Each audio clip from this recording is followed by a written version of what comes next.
2026 சட்டமன்ற தேர்தலில் அதிமுக பெரும்பான்மை இடங்களில் வெற்றி பெற்று தனி பெரும்பான்மையோடு ஆட்சி அமைக்கும். இந்த சிறப்பான நிகழ்ச்சியிலே கலந்து கொண்டு இங்கே முன்னிலைய உரையாற்றிய மாவட்ட கழக பொறுப்பாளர், சட்டமன்ற உறுப்பினர், கழக அமைப்பின் செயலாளர் அறிவித்தவர் திரு ஏ.கே. செல்வராஜ் அவர்களே,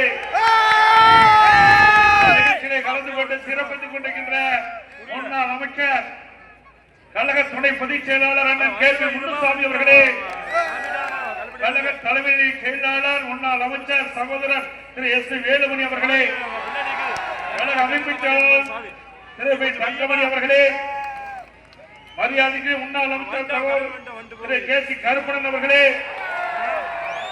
முன்னாள் அமைச்சர் மாவட்ட திரு கே. வி. ராமலிங்கம் அவர்களே, மரியாதைக்குரிய வாரியத்தில் சிறப்பித்துக் கொண்டிருக்கின்ற